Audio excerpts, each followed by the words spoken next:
Let me. Yeah, Junie, is the microphone on? The mic channel? Test. Test. 1, 2. Test. Okay. How about now? Can y'all hear? I can't believe we just went through all of this. I can start over. I'm ready. You ready? Can I ask a question first? And no sound is coming through. Still not? Still not? Test. Okay. Steve says he can hear now. We can hear? Okay. So was that what it was? The channel just wasn't on? I know, but whenever I restore it, so you just got to make sure to check it from now on. Yeah, because whenever I restore it, it takes it off. But, All right. All right. You want I to need to ask my question. You want to say what you said? Let me ask my question first. Oh. Is everybody eating? I hope y'all eating. No. Do you know why he's asking that? Because the Bills marketing tactic for this season has been everybody eats, right? Everybody eats. No, more like everybody chokes. All right.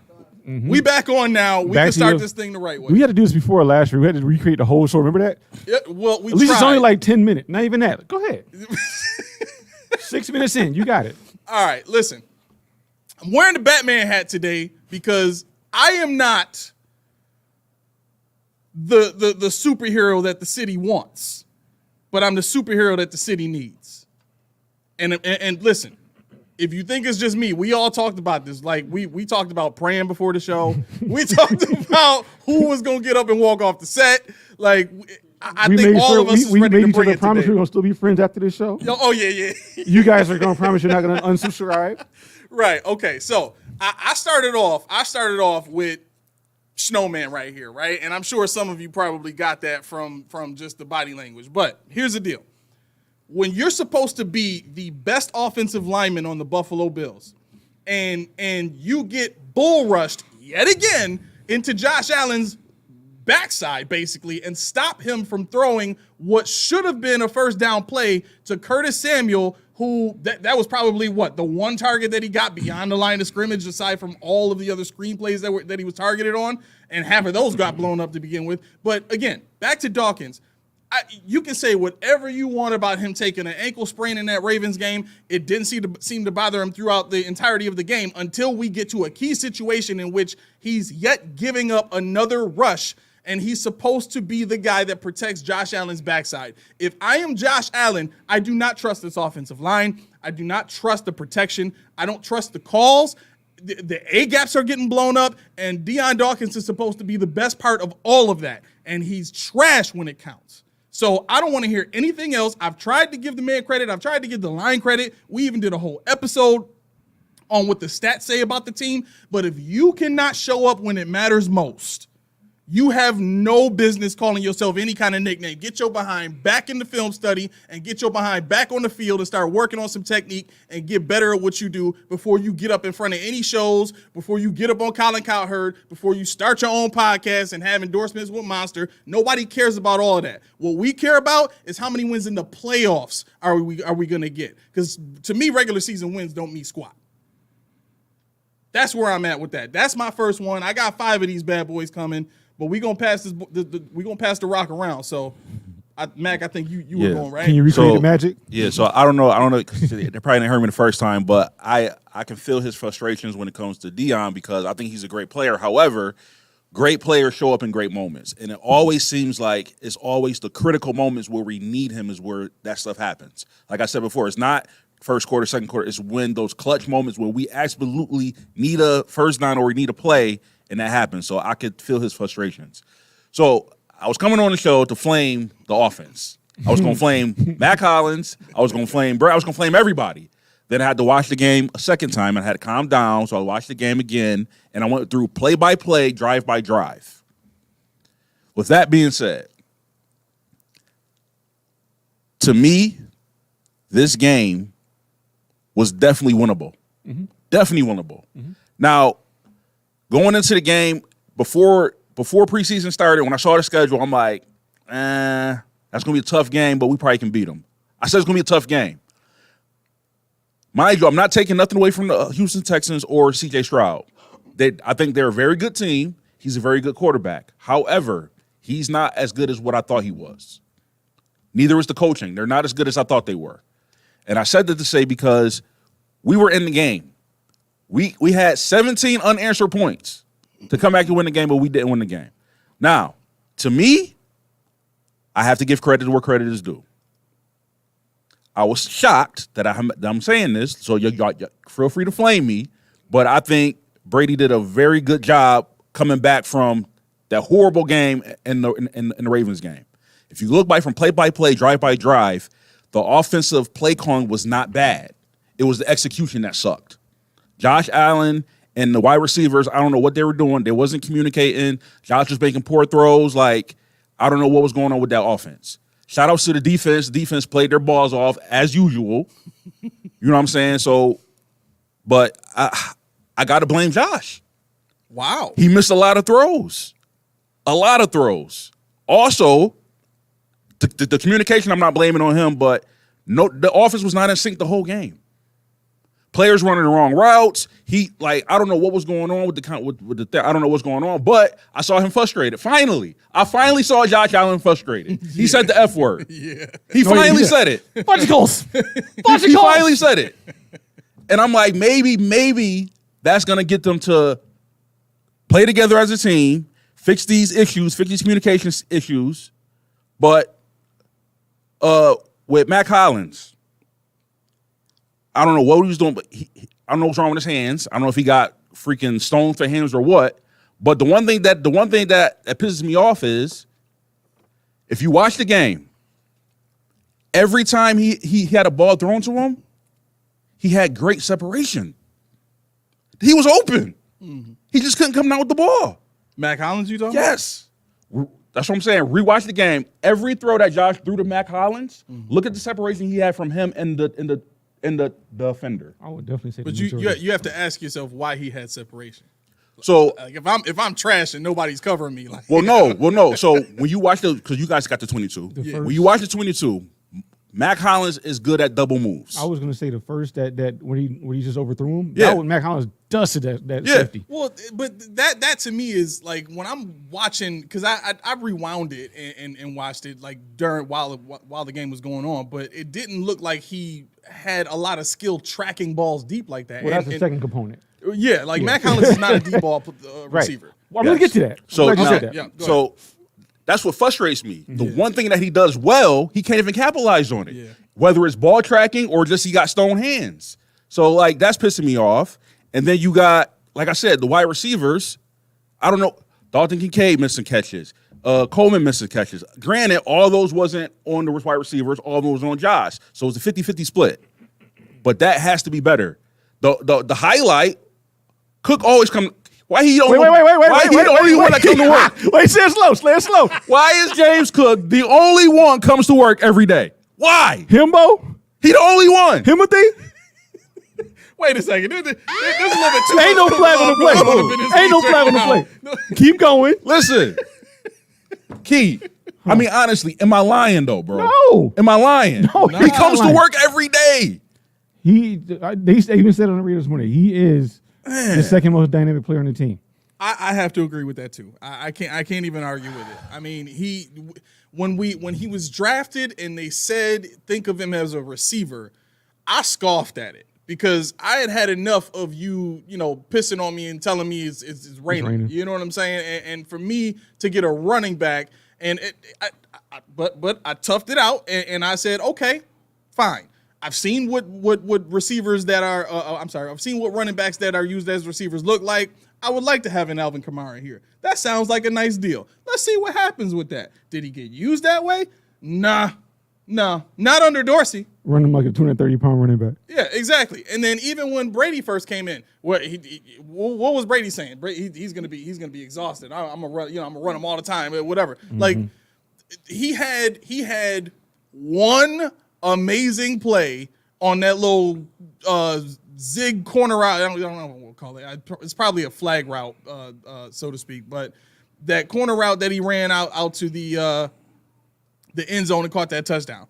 For me, it's the over the shoulder catches. Yeah. You know what I'm saying? Yeah. Like if you wanted a guy to make over the shoulder catches, you go get a receiver. You don't use a running back to do that. Yep. Mm-hmm. Unless you're going to train and really, really invest in putting James Cook out wide on 5 receiver sets or different packages where you can get him matched up on a linebacker and run 9s and have him make over-the-shoulder catches like that, like, I'm cool with that. Otherwise, put the man over the middle, throw him some screens, get him some easy passes where he can catch and go. And they have not been using him like that. And the ironic thing about yesterday was that hard catch he didn't make. I mean, he caught it. He caught it. Right. He caught it. Right. But it wasn't over. He had to make an in-air adjustment. Right. He can do that. Right. Exactly. He just can't do this. All right. And the last thing I'm gonna say is, I'm tired of people saying it's the players' fault. I mean, it's the player personnel fault. If the Giants can do it without Malik Neighbors, if the Broncos can do it, I don't want to hear that. I don't want to hear that. Exactly. I don't want to hear that. We have Josh Allen at quarterback. That was the point of the night right there. We got Josh Allen at quarterback. Yeah. I've seen him do better with worse. We could have won the game. We had them boys. We had them. They wanted to give it to us. We had them. They tried. I'm gonna stop there. Key, you got the rock. All right. I'm mad he finished with what he just said. Why? A little bit of thunder stolen? No. No. Oh, no? Okay. No. Okay. All right. Okay. This is when I'm going to lose all the subscribers on the show. Oh, God. Here we go. I'm not going to blame Josh Allen for the game. You know, I can't. But the thing is, I'm tired of this. What you said earlier. I'm tired of finding a way. I'm tired of finding a way. I'm tired of doing it. But I'm also tired of just saying, as long as we have Josh Allen, we have a chance. Right. That it drives me mad. It's not because you said it was actually my first bullet point. I didn't know we were going to do this format. Yeah. The reason why I say that is because I looked at it. Josh Allen has thrown for less than 50% in 14 of his games. Okay, he's First time. Less than 50%. Well, no, this game he was 40%. No, I'm saying less than 50%. Yeah, he was less than 50% 14 times. Out of his whole career. Out of his whole career. Wow. Now, he's 1-8 from years 2018, 2019, 2024. Okay? What's missing? 2020, 2021, 2022, 2023. Mm-hmm. 4 years. There's only one difference. Stephon Diggs.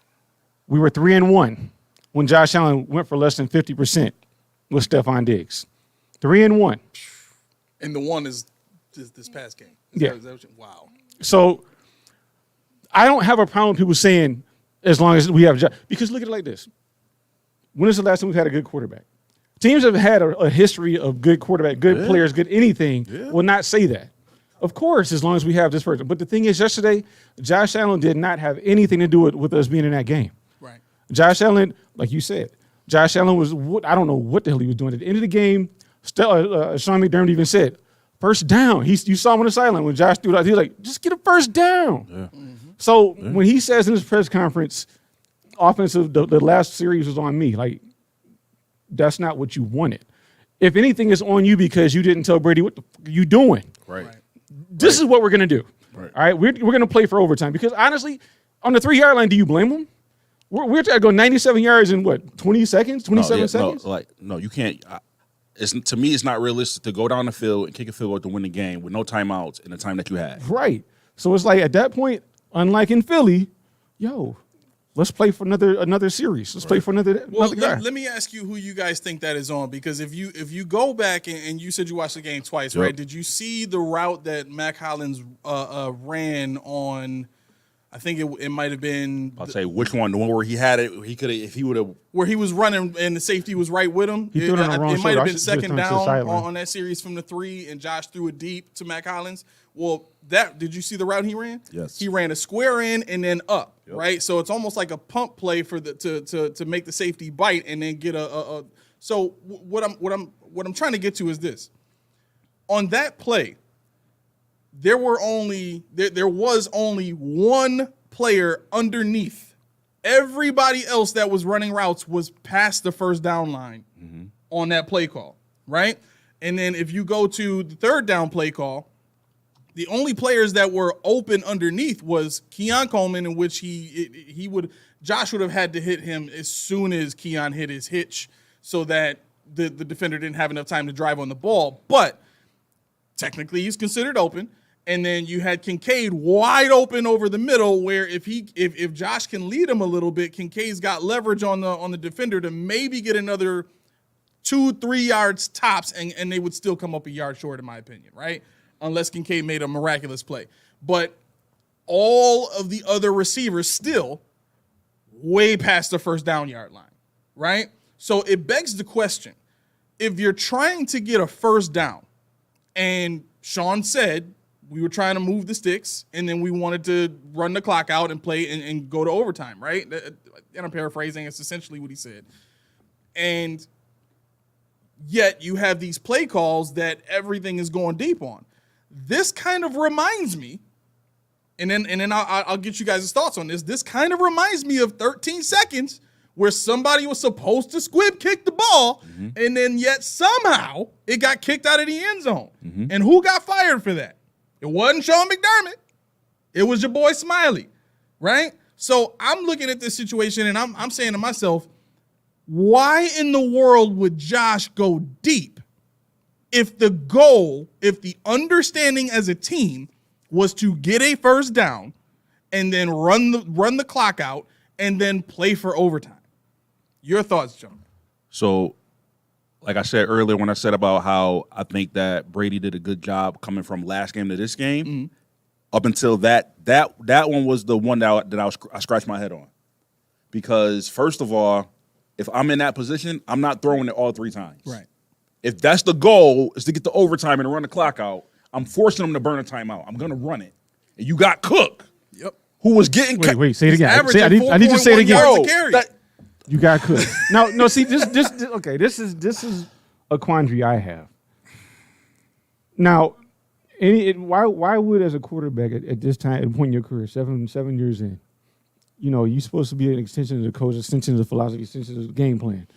You should know you have clock awareness. At this point, you can veto what Brady says. You got the seniority, you got the payroll to do what you want. If you realize, and how many times have we seen other quarterbacks say, no, we're not doing that. We're doing this, or he audible out, or they check down to something else. Josh has chucked it as far as he could because that's all he had. And it's like, they expect it. Right. Nobody else is open. They dropped 3 guys back. They expect it. And you're not hitting anyway. He went 1 for 14 over 20 yards. 1 for 14. Yeah. So this is my kick. Now, you guys know this is the second worst start that Josh Allen's ever had in his career through 5 games. Whether it's yards, whether it's touchdowns, whether it's completion percentage. He's at 60% again. 60%. We thought that was a thing of the past. Now, everybody says, we ain't got no weapons. I wonder who won MVS. I wonder who won it, Keon Coleman. I wonder who won it. Who was signing off on these people? Who did they say, you know what, we're getting rid of Diggs? No, you're not. Who are you giving me instead? Because I need something. I don't want to hear about a rookie. I don't want to hear, unless it's Malik Neighbors, unless it's Roma Dunze, unless it's Brian. I don't want to hear about no rookie. And furthermore, if I am on the sideline after throwing passes off my receiver's helmet, guess what I'm going to do? You think I'm going to sit there with the tablet like this? Right. Or you think I'm going to be like, yo, Keon, here. This is what I saw here. Right. This is what I want you to do. This is what I need. This is what I need you to look at. This is where I'm going to throw the ball. But on the flip side, I don't know how many times you saw, Josh does not look up when the play breaks down. He scrambled out of clean-ish pockets. Keon Coleman was over the middle on a broken play, wide open. Dump it to him. Over the middle. He should be your designated hot route because he knows how to get to the ball when the play breaks down. Yes. And I saw it time and time again. Now, I don't want to go back to Lamar, but what did I say about Lamar before we played Baltimore? He runs and he keeps his head up, and he's throwing those little short boys. Okay. How do you think they came back on yesterday? Yeah. How do you think that happened? He threw for 120-something yards in the first half, ended up with almost 300. Lamar Jackson, the guy that doesn't hold a candle to Josh Allen, right? Yep. So as Buffalo fans, I'm sitting here, I'm like, yo, I don't want to pile on Josh, but at this point, 7 years in, it's time. It's time. Because Stephon Diggs said before he left, you sure Josh don't need me at all? Yeah. You sure? I went 6 for 82 yesterday. What did Josh do? Yeah. And Khalil Shakir, was that the cog that makes this thing go? No. Khalil Shakir is on pace for what I say, 80 receptions, 80 targets this year. Not even 106. What is that going to do? That's not 1,000 yards. They don't have nothing. And if I was McDermott today, I'd be on the phone. Yo, I need somebody's number 3 wide receiver. No, that's not gonna happen. But yo, Well, I know, but what I'm saying is, what they're going to do. Hold on 1 second. I'll just give me 1 second. yeah. What they're going to do is they're going to say, let me see who's on the practice squad. Let me see who's the number 4 somewhere. Let me see who's number 5 somewhere. Let me see what I can get him. A diamond in the rough. No. Even though I don't believe in Superman Josh Allen, I believe Josh Allen needs somebody that's better than these practice squad players. Did you guys know Tyrell Savers was active yesterday? Yeah, he I saw him on played. the I mean, field. when I saw him, I knew. But I was like, what the hell Savers doing here? Right. It's maddening. It's utterly maddening. Right. Really quick, I want to address this ahead. comment here just so that I'm not misunderstood. Andrew Knight, welcome to the show, my man. He says, I misunderstood. McDermott didn't say that. If you go back and look at the tape when they put the camera on Sean McDermott after, I think it might have been after the first 2 throws. The first one was a penalty on Keon Coleman, and then the second one was the deep throw to Mac Hollins. For that third down play, they put the camera on Sean McDermott. You could see him say first down. Oh, they said he didn't say that? Yeah. Something to the effect of I want a first down, right? And then on top of that, if that's not enough for you, then Sal Capaccio corroborated what I just said also when he said on the radio today that they were trying to get a first down first, then run the ball out. Yep. So it's confirmed from 2 different sources. One you can say is kind of unreliable because I'm lip reading, but if Sal confirmed it, then I must be right. So, No, I saw it because I looked at it on the second look through. I was like, oh, that's where he said it. He said Yeah. it right there. yeah. All right, Matt. So now that I was gonna say, I do think if Khalil Shaquille was there, we might have won that game because I could tell from being a wide receiver, he does not have. I don't know why he does not have. He hasn't gotten. He should have, but they're not in sync. His wide receivers and Josh, they're not. Him and Khalil are. Yeah. Wherever he needs him to be, he's there. The ball is there. They are in sync. The rest of our receivers, they're not in sync with him. Another thing, I'm not blaming Josh saying that we lost because of his fault, but I'm saying he needs to be better. He has to be better. And on that fourth down, that fourth down drive, here's my thing. If that's the case, which if Brady's calling those plays, I'm with you. Why isn't it Sean making an audible? Hey, Exactly. listen. Hey, Exactly. no, we're gonna run the ball. We got Cook. Let's run here first. You know what I'm saying? You have to do that. Yep. You know what I'm saying? So I'm blaming is if he made the call, McDermott should have vetoed it. Yep. Right? Yeah. Hindsight, Keyshawn. Why didn't Josh veto it? Now, I will give Josh credit for that long fourth I thought down. he was gonna That flame was you. I'm all, like, what? that was all Josh. Yeah. That was all Josh. They were saying, "Oh no, you have to punt here. I don't agree with this." Josh says, "Nah, f that. Let's go." Right. Let's go. And then what happened? Touchdown. Touchdown. Thank you. Right. So Yep. I give I him ain't gonna credit lie, with I that. erased the tweet on that one. Go ahead. I give him credit for that one. But Key, I'm with you. Why don't you do that all the time? Right.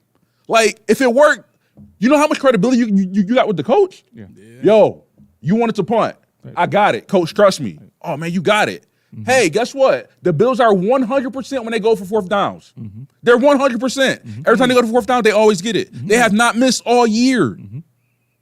It's facts. So, Josh, like, I'm not flaming him. I still love him. He's still the second best quarterback in the league. He's our quarterback. But I need you to be better. You elite for a reason. I think right now it's just a personality clash between and this is what it sounds like. I could be wrong, but it sounds like the frustration with Josh is coming from a standpoint of because we know who Sean is and we know that Sean is not going to change. The only other person with enough power to create change and maybe steer the ship the right way is Josh. But he doesn't seem to have the type of demeanor or the type of attitude or the type of personality that wants to take the reins and drive the ship. I mean, they actually, to that effect, said that he became the only captain of the offense for that very reason. Because Josh doesn't. He has to learn how not to be one of the guys. He has to learn how not to always want to be liked. He has to learn how to make the unpopular decision and speak up against authority when he has to advocate for his men. This is your team. Not Terrell Bernard. This is your team. But don't you think if you're gonna do that, like it's like raising a child, right? We know this right now. We know how important it is to instill things in the formative years of a child's life, right? Getting the culture right in the formative years of a child's life can mean a world of difference for how they grow up. And to to do something like this now, after you've already brought in a Stephon Diggs, after you've already tried to go get an Antonio Brown, after you've already brought in Emmanuel Sanders and Cole Beasley and all these other guys who were tenured in the league and known around the league and good receivers and played leadership roles, and all these other players that you brought in to be leaders, on top of having all of these tenured coaches who have been in the league for years, you had all these other leaders around Josh. Don't you think the right time for everybody to kind of instill in him, you need to be a leader, is when there are other leaders on the team that can force, in a sense, everybody to follow Josh? You know what I'm saying? When you're a young quarterback, that's the time when you need to learn leadership. Not after you've been on the team for several years and given the leisure or given the flexibility or the freedom to not have to do that because there's other guys on the team to do it. Because Steph would do it. And that's the thing, Steph, they even said on the broadcast, the sideline is different because there's nobody out there. And I forget who it was just after the game flamed the notion, we're having fun playing football. You're having fun doing what? Being non-competitive? Right. I mean, and I actually put my notes, so this isn't about you, what you said. Mm-hmm. Khalil Shakir didn't play, but if he did, guess who else didn't play? Nico Collins didn't play. Yep. Yeah. Yep. Yeah. So that was one of the things. What would have happened had he played? Exactly. Yeah. It would have been 41-10. And that wasn't about you. It was just something I had in my mind. I'm like, because they said on radio, well, if you Nico went for 2 for 80 something or something like that. Right. Yeah. And to me, that's the part that when we say the defense played well, they played well against the Texans team that had to readjust to losing their number one receiver during the game. Mm-hmm. And for the turnovers and stuff, that's all heart, right? Mm-hmm. We know the defense is going to give that no matter what. God bless them for that. Mm-hmm. But for a Texans team to lose their number one receiver, who it looked like was about to have an insane, crazy game, receiving yardage wise and touchdowns and all that, I lost him. That's a major adjustment for a young quarterback, especially going into a second season when it's supposed to be a sophomore slump. And now all the teams in the league have tape on him. They know what he does well and what he doesn't. And even the announcer talked about it. Most teams are trying to get him to scramble to his left. Mm-hmm. There's tape on him now. Mm-hmm. You know what I mean? So for him to lose that kind of a weapon and then be kind of, stuck, and this is not a bad position to be stuck throwing a Tank Dell and Stephon Diggs. He got Diggs, he got Dell, he got Shaw Schultz. Right, yeah. So he wasn't in a terrible position, but it is a big adjustment. A horrible position. I'm glad we don't have that issue at all. Number one goes down. You got auxiliary number one just chilling I know all his parts. Come on now. But I'm saying all that to say, he got it. He got the 5 heartbeat reference. I can see his parts. I know all his parts. He got the reference. Where's Bobby? I'm sorry. We run into this all the time where I just have no clue what movie they're referencing every time. But yeah, so for me, can I give the defense credit? Yeah, for playing with heart, 100%. But did they dominate like people are trying to make it seem? No, the Texans lost their number one receiver. They didn't dominate. But I will say this: so a couple guys who I should be arrowed up.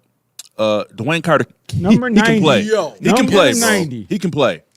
He can play. Young Kyle. Now listen, he's not better. Now listen, I think he's still. What? Get him! That's gonna fall over my head. I think he still needs to develop, but that young man could ball. Dorian Williams, that man could ball. Oh wow! Right. However, what? To me, the people who need work, Bishop, of course, and I'm sorry, Benford is our best cornerback. It's not Douglas. Oh, yeah. I was going to ask you. It's not he's locked down because they didn't even throw on his side. No. Yeah, no. It was like, no, Rasul Douglas, they was done. feeding on him. And I don't know if it was him or if it was Bishop on that play for the Nico Collins. I don't know what happened there. But, bro, come on, man. I can tell you exactly what happened on that play. But everybody want to flame Hamlin. Yep. Okay. Hold on. Everybody want to flame Hamlin. Wait. I got to get back there. I want to go there. Name me one play Hamlin gave up yesterday's game. Just one. What about all season? One. Did anybody catch the touchdown on Hamlin? His longest reception allowed is 23 yards. Come on, man. No touchdowns. They flaming Hamlin for what? Didn't I text y'all that? Didn't I text y'all? I'm gonna go ahead and listen to the radio and listen to talk about how bad Hamlin was. Now this is why I know Bishop was Bishop's fault, because if you look at his eyes, look at the play, it was a fake pitch to the left side, and Bishop got caught looking because he thought the ball was going that way, and by the time he did, Nico was past him. That's what happened. It's a rookie mistake. It's a rookie mistake. You get put out there against Nico Collins, Stephon Diggs, and Tank Dell on your first go out. What you think gonna happen? Right. But the thing is, Buffalo don't know how they want to be. They want to be patient with who they want. It ain't Josh's fault. It ain't McDermott's fault. It ain't this person's fault. But when there's somebody they want to key in on. Right. Oh, it's let's go. Right. Damar Hamlin over. I texted you. I said he did nothing, but I guarantee on the radio they're gonna be flaming. Bro, him. he did absolutely. Well, they were. Every tackle he was Gave it to him. Look at the tackles. He was there. He's Right there, wherever the ball was, he was there. He's the third leading tackler on the team. Again, he didn't give up. Hamlin. Bro, he didn't give up no big play. It was no play. It was like, oh, that was. I never said, oh, Hamlin. Never, the whole game. And I said I watched it twice. He was there. I think it's just the way they use him, because they're trying to use him as a split safety or to play that single high position. He's in a spot that he shouldn't be. I get that he played corner and all that kind of stuff, but in the NFL, he's not agile enough or fast enough to be that kind of cover safety. Yeah. He needs to be a box guy. And unfortunately, we don't have any other safeties that are any better at coverage than he is right now. So it's a tough position for him, because we've watched this staff and this GM and these coaches put these players in positions that they shouldn't be in. And then when they overachieve just a little bit, we praise them in training camp and all that stuff. Yeah. And then they get destroyed during the season. Yeah. And I don't think they deserve it. You know what I mean? I think that's part of the reason why the Kyer Elam situation is so frustrating, is because they didn't ever give him a chance, when we can clearly see. Listen, just put him at safety right now. Like, who cares? Right. He's gonna be better than somebody at some kind of coverage somewhere. Yeah. And every time he's been on the field, he's either almost had an interception or came down with the ball and had an interception. He's PFF. I mean, it doesn't say much because he doesn't have a rep, but he's PFF's number one cover guy on our team. Here's the thing, though. Would you rather get beat with Bishop, or would you rather get? Oh, I don't want to get the penalty. At least the penalty saved the touchdown. Right. I get it. He's handsy. He's aggressive. Okay, we might need that. The thing is, Buffalo. This is the problem, and this is going to tie into what I asked you to put on the thumbnail, and we'll get into that later. So I'm going to house that for now. But no, I think we need to understand we have a young, I guess, nucleus, if you want to call it. There's going to be mistakes to be had. Zion Lowe played 29% of the snaps yesterday.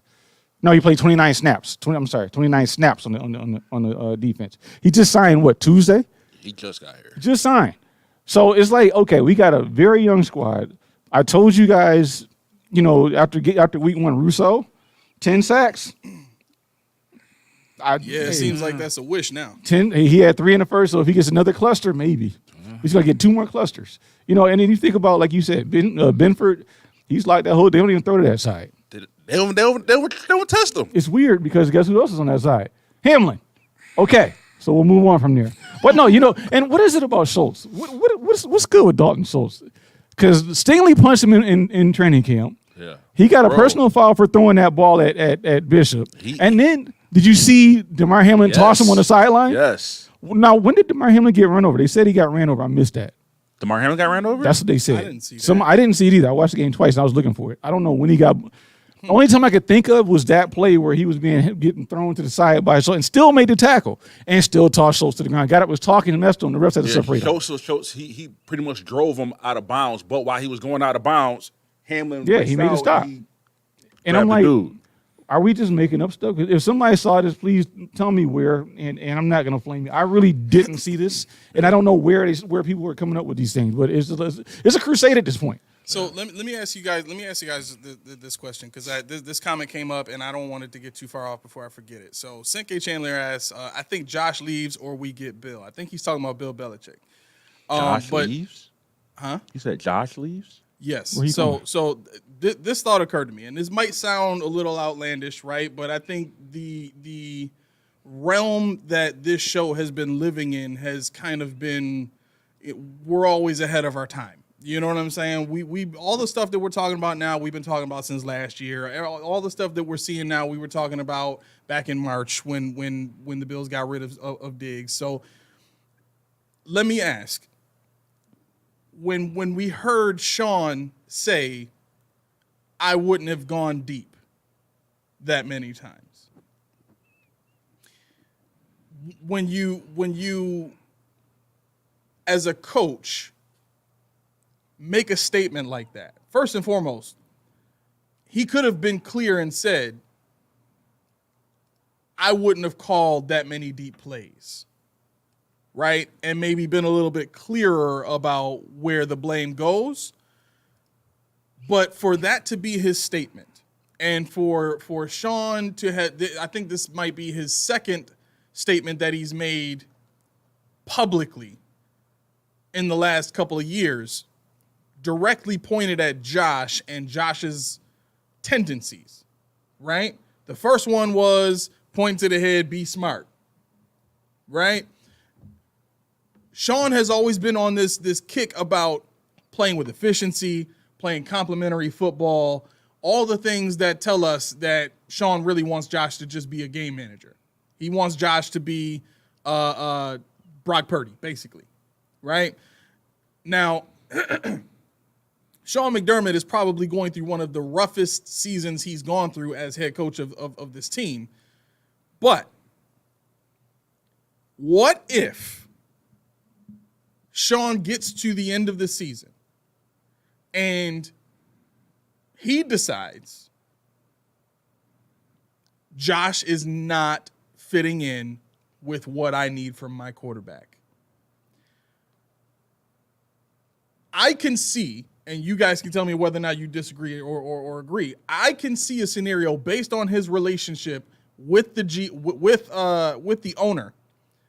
I can see him selling to the owner, listen, Josh is at the height of his value. We could demand somebody's entire team for Josh and get a haul back on top of multiple first-round picks, on top of whatever, right? I say we make the move, we trade Josh, we get all that in here, right? That gives me all the defensive weaponry I need. That gives me everything that I need to build this team into exactly what I want it to be. And then I'll be able to get the wins and everything that we've been getting before, even without Josh, right? Now, mind you, before y'all answer, Sean McDermott wanted to start his first real season as head coach without all of Rex Ryan's players with Nathan Peterman as his starter. Mm-hmm. So that tells you right there the type of quarterback that he wanted to play on this team with. It wasn't Josh. It seems at this point Josh might be more of a Brandon Beane pick than the Sean McDermott pick. So what Sal says I'm nuts. What do you guys think? If that was to happen, I think he gets flamed because first of all, let's be honest. The city will go crazy if they get rid of Josh Allen. If anybody goes before, I think he needs to go before Josh needs to go. However, I will say this, right now, and these two games does not change anything about how Josh is. He's still, to me, the second best player in the NFL, hands 100%. Down, right? Yep. However, what I'm starting to notice this season, and I don't know where it's going, but Pat Mahomes and Josh Allen, they're the best quarterbacks in the NFL. However, right now, they're not playing like it. Jayden Daniels is playing better than both of them. I think Sam Darnold is playing better than both of them. Kyler Murray is playing better than both of them. Like, so I don't know if it's something where they understand how to attack Mahomes and how to attack Josh, and like these elite quarterbacks, defense are not gonna let you pick them apart anymore. Like they know how to play you now, so that all these other quarterbacks can get off too. I don't know what it is, but like I said, I'm not taking away from them. The skill set is still there. Mm. Here's the thing. The reason why I said I thought that I didn't think that I thought that C.J. Stroud was better than what I thought he was, because I seen the games, I saw the stats, I'm like, this dude is killing it. But when I watched him play, there was never a time where I'm like, oh, how did he make that throw? How did he do that? Like, there was nothing spectacular about what he did. Mm-hmm. He followed the game plan. He did what was open. Right? There's nothing spectacular about it. I've seen Mahomes make those plays. I've seen Allen make those plays. I'm like, yo, how do you make that play? Right. I've seen him do that, right? To your point, you can say, yeah, we can get all this capital and get rid of Josh. Then who you going to bring in? Why? You I wanted to say guy, this, or though. yeah, I mean, that's a good point. And I did want to say this, though. Then don't ever say that again. What? Who you gonna? No, we're not doing that. No, but I think this is classic Kansas City. Kansas City is what? What are they? The only team in the league right now. The only undefeated team in the league right now until they play tonight, maybe. About to say, yeah. However, why are they undefeated? It's not because they got lucky, but it's because like every year, Mahomes plays until it really matters. He only does exactly what was needed until it matters, and that's the difference between him and the rest. It's like he goes out there, I throw 172 yards and 1 touchdown as long as we win. But I bet you if you need me, give me my helmet. I'm going to work, fellas. No question about it. And that's the difference between him and your point is made. It's really it because, like you said, some of the top dogs ain't playing like top dogs because there's so much film on, there's so much. But I mean, to me, it's just I need for us to be able to say, and to your point, I had to do it. What? Cutting Josh or trading Josh after the season. Oh, you did the numbers? Is a negative $53 million dead cap. Negative 53? Trading. Listen to what I'm saying. Trading Josh Allen, not cutting. Trading cost us $53 million to let him go. Crazy. Well, of course. So Well, we get $1 million. there is, yeah. There is a way. There is a way, and that way would be for the other team that takes Josh to eat his entire salary. If Yeah. they would be willing to absorb course. his entire salary, But- then we wouldn't get the debt. But That's what I was going to say. Yep. So you're again, not getting all those first round picks. exactly. That would decrease what we could get for him. So Wouldn't it be funny if him and Diggs reunited somewhere? that would be hilarious. And I hope they get a Super Bowl. Yes. I hope they get a Super Bowl Thank too. you. Yeah. Because that's the exact way I felt after the Texans won that game. I'm like, you know what? And it's crazy because they played Stephon Diggs' locker room speech on the radio today. Right. Did you hear it? Oh no. He was like, y'all know how much I needed this one, boys. Like, It's vindication. right, exactly. And that's fine. That's fine. And quiet is kept. Not to take nothing away from him. I love Diggs, but he didn't really do nothing that game. And yet he still had more You know what I'm receiving saying? yards than all of our receivers Combined. combined. That's come on, man. Come on, man. That's a big come on, it man. looked like Diggs did nothing that game and still had more receiving yards than all of our receivers combined. I wanted to pose something to you real fast so you could have a little conversation piece. I call it the Dookie Juice quote of the week. Oh, we got to get that award going, man. All right. Come on. Okay. Now, this is not even in a bad way, but this is Dookie Juice because this is the culture. Bills veteran on the final offensive series of 3 passes and no rushes. I hope the coaches learn from it. Bills veteran said, I hope the coaches learn from that mistake that we had. In the locker room, he said this. Is McDermott, what does this mean? Why are guys anonymously speaking out against the calls made in the locker room after a game? That doesn't happen in the culture that was. So what are your thoughts? What is the state of the team when you hear people start talking like this? Was that an offensive guy or defensive guy? They didn't say.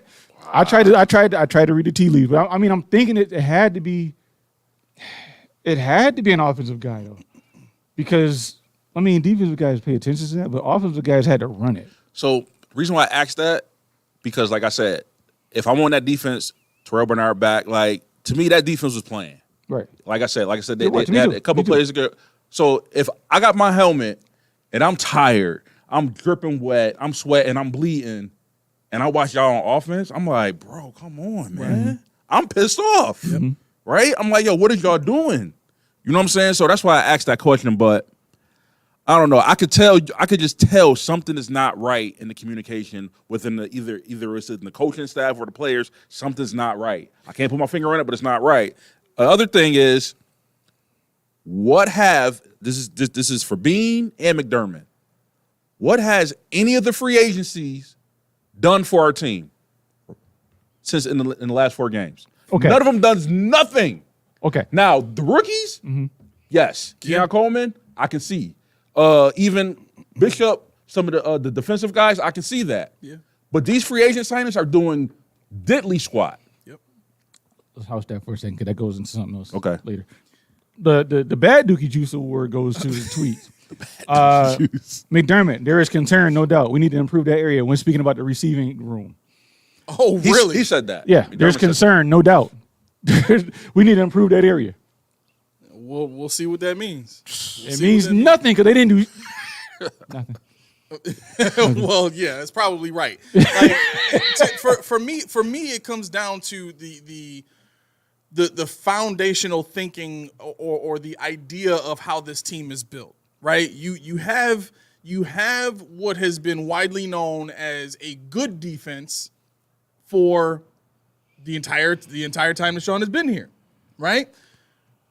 But the only reason that it's a good defense is because we're in a period or an era in the NFL when everybody's trying to throw for 1,000 yards a game. Nobody had a running game until this year. Right. Now it's coming out the woodwork. Right. Mm-hmm. And now teams like the Ravens are shining above all because it's been their entire identity forever, right? Yeah. So for me, the identity of the offense, the identity of the defense, all of this speaks to what Sean's mindset is about how to win games. When we watched this offense play against the Texans and you watch the bubble screens and you watch the run game be pretty successful but not utilized as much as it should be against a team that was clearly showing you we'll take whatever run plays you want to give us as long as you don't try to pass it, right? The mindset for Sean is we want to play complementary football. And what complementary football looks like is all efficient throws. What are efficient throws, Key? Efficient throws are bubble screens. Yep. Efficient throws are short routes over the middle. Your prototypical West Coast style offense is what we're looking at. Well, you know what? I would kill for a short pass over the middle because that's what I said last week would have killed the defenses that we played against. Right, except for the fact that every defense in the league has now learned from the Ravens to take away the middle and play man everywhere else and blitz. That's all we're going to see. And if you think for 1 second that the Jets ain't seeing this and knowing it's probably going to be an easy game for us on defense, the book is out, right? And no, that's what I was getting at when I commented. You said don't sleep on the Jets. I wasn't sleeping on the Jets. What I was getting at was I was giving myself insulation because if the Bills win next week, what happened is I don't want to hear the win. I don't want to hear about how the Bills are back now because we won one game. No. I don't want to hear it. And this is going to happen. Exactly. So that's what I was getting at. Exactly. I don't want to hear that. That's a great point because that's exactly what happened the first 3 games of the season. Like they even had me sitting here saying, "Oh, if they play like this, they can beat anybody." Like I was literally sitting here saying that. They could have, but they changed. Exactly. Right. They could have. Right. And the change was what? Well, let's see. Last week it was James Cook is running well. Let's just X him out of the game plan. Right. The middle of the field I think the score X'd him out of the game plan. Well, no, because you still throwing the ball. The middle of the field was wide open for Kincaid, but you want to send him down seams into no man's land. Last week, you said the secondary was good yesterday, which they were, but guess what was open? Guess what we're not doing? Do you know we're on pace for by far the lowest ever Josh Allen play action passes? Yeah. Yo, I was going They mentioned that, especially on that last drive. Oh, did they? Why didn't you do a play action? We don't do play actions anymore because Josh don't like it, evidently. Yeah, he don't like turning his back to the. He doesn't like that. He doesn't like being in the center. That's why he likes running. He doesn't like the advantage that it gives to the defense. Don't be mad at me. I'm a messenger. I seriously, literally, in his mind, he wants to see everything from snap to finish. Yeah, Brady said that. Brady said, Josh, there's things Josh doesn't like, and we try to work around it. And that's one of the things Josh never liked. Right. Something Dayball made him do. Yeah. Right. He said, I don't give a damn what you like. You're going to do this. So there's a couple of comments here that I want to address because it's very relevant to one of the points that I wanted to make today, too. Kevin says that's why he and Dayball clashed in reference to what I brought up as far as the style of football Sean wants to play, right? Yeah. Yeah. And then let's see. Yeah, that's Kevin's comment there. And then where is it? Sal says you're going nowhere with Brady. He has been exposed. Okay, so I want to address that really quick because I don't believe Brady has been exposed at all. I don't think he is either. Right? What I think it comes down to is Brady's skill set has been put into this efficiency box that Sean wants to run, his offense and his entire team with. When you think about complementary football, in Sean's mind, based on what we've seen so far and what we've heard from Sean these, 7-8 years, Sean wants to win with his defense being the key player there, or the key factor in the wins that they have. He never intended to have a player like Josh Allen. In his mind, he wanted to have the best defense in the league, shut everybody down, play efficient offense that doesn't have turnovers, that is able to run the ball, run the clock out, and just be frustrating for defenses to play against because they never give away anything, right? And then he shines. Like that was his whole game plan from the start. You can blame Dayball for that. Huh? You can blame Dayball for that. Well, right, because and again, this is exactly in line with what Kevin is saying. That's why they clash. That's exactly why they clash. Mm-hmm. And if you look at what's happening now, the same exact thing happened to Ken Dorsey. When Ken Dorsey was first hired, what were we saying? Oh, we fine. Dayball who? Right? You looked at the efficiency numbers in Dorsey's offense the first year after Dayball left. Oh, his numbers are actually slightly better than Dorsey. We talked about this last year. His numbers are slightly better than Dayball's. What ended up happening to him? After his first full season of being offensive coordinator, we go into his second season. What happens? Fire. Sean has the efficiency talk with him. He wants to stop the turnovers from Josh. Then what happens? Offense looks like trash, and Josh throws 3 interceptions in week 1 against the Jets, right? Then Brady comes in, saves the day. Oh, Brady, yeah, we set now. We straight. Right. We straight. We going to the Super Bowl now. Man, give Brady a whole offseason. Watch, this offense is going to be dope. Yeah, you knew. We talked about it. We said, depending on how they draft, I'm going to know what offense we're running. There was too much speed. There was too many downfield receivers in that draft for us not to grab 1 or 2. And just by getting Keon Coleman, that told me we're not interested. They show you all the footage of Keon Coleman going deep. That was Gabe Davis. Gabe Davis was going deep. And that's not even a slight on Gabe. But the thing is, that's not what you're supposed to be doing. Yeah. All your best highlights was you doing what? Mossing people. Yep. Using your body, short contested catches, high points, things of that nature. Yep. Where's that? Exactly. Now we get to see him getting the ball thrown off his head. He wasn't even looking for the ball. Right. He threw it at his dome. I actually think that might have been an adjustment by Josh that Keon wasn't aware of. I don't even think he saw the adjustment from Josh. Maybe. Could have been, but that's what I said. The communication was off. But I will say this about that plan, what you say about Brady being exposed. So the score was 20-23, right? Let's go back. If Mac Hollins makes one of those catches, that's a touchdown. Yep. If Josh hits Kincaid where Al Sha'ir knocked it down, he was gone. That's another touchdown. Yep. So it's not, and I was looking at that because, like I said, in the Ravens game, the scheme that he was working, it wasn't looking good. And I'm like, that looks bad. But like I said, I watched the game twice. In the Houston game, he had people open. There were spots where we could have attacked and we could have won. Yeah. So I don't think that Brady's exposed yet. Because like I said, if we make those throws, we win the game. Yep. And then we get 40 points. I don't know what you get exposed when I don't even know what he's doing. Honestly, I have no idea. Like the first 3 games was completely different than what we're seeing now. Right. So I don't know. Maybe I'm just not smart. But I think the notion is what I'm hearing on the radio is they don't like the short scrimmage plays, the throws behind the scrimmage, the little screen passes, and the runs. They're saying that they only run one way. We don't run like stretch plays or outside plays. We always run through the tackles, right? So they don't like that. So they're saying again, like you said. Well, all they got to do is blitz and cover the middle.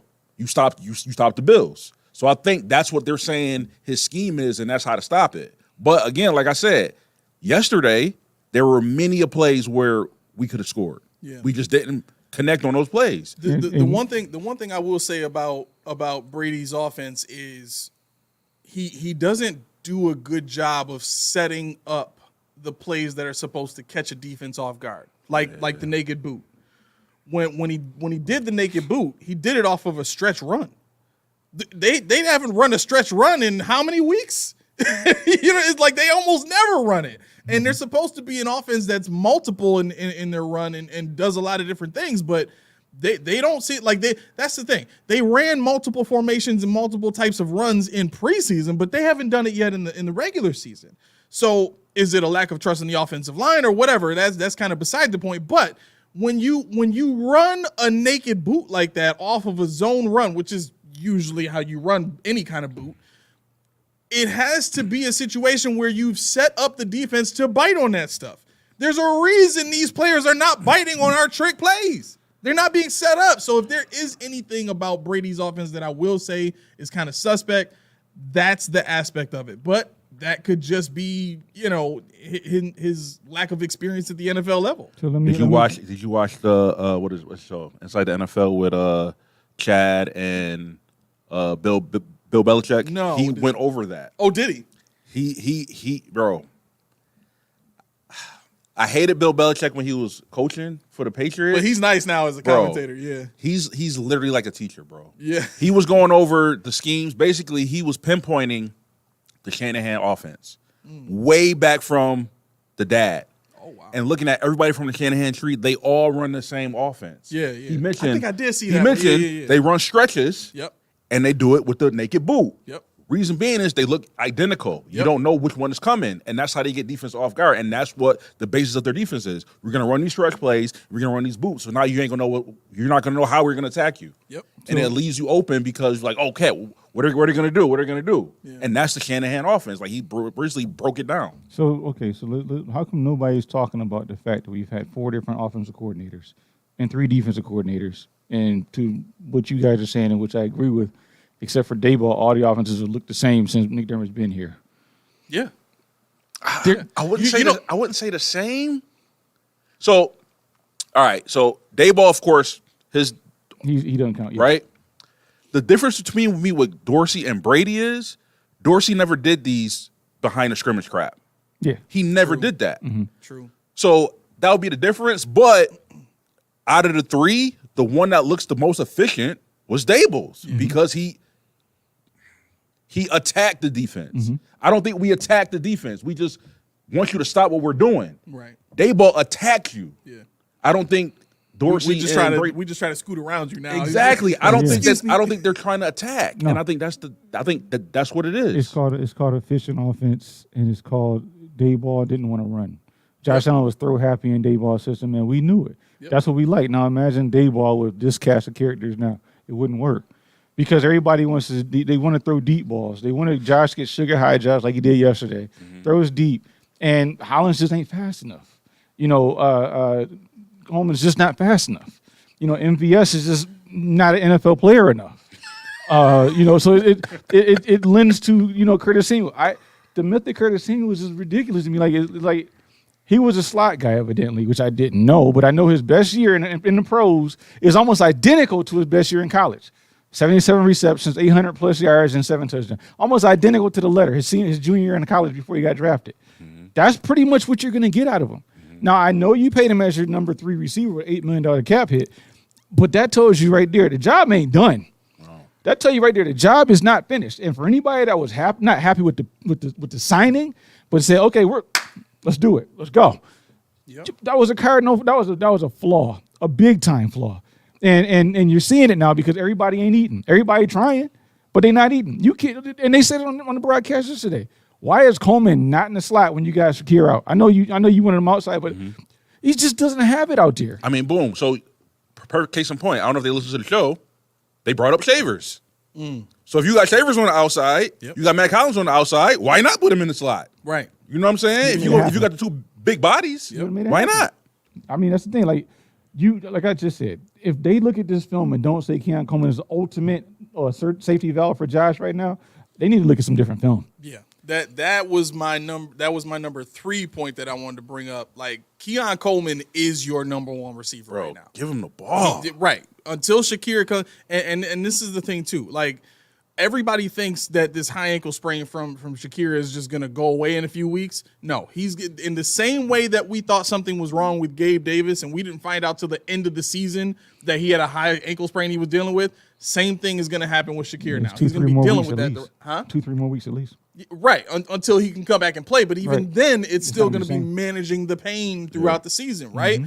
Keon Coleman has to be the guy that you leave in the game no matter what. Not Mac Hollins for whatever for all the routes that he ran and all that. Like Keon Coleman can make all those plays, right? And I would even contend that on some of those deep routes where he's one-on-one with a safety in that last play on the last play of or the second to last play of the game for Josh, where Matt Collins is running right next to that safety, I would contend Keon Coleman can jump over that dude and get the ball. He's that type of receiver. When that play came up, I'm yelling at my yeah. wife. I'm like, yo, he right there. Make the adjustment. Exactly.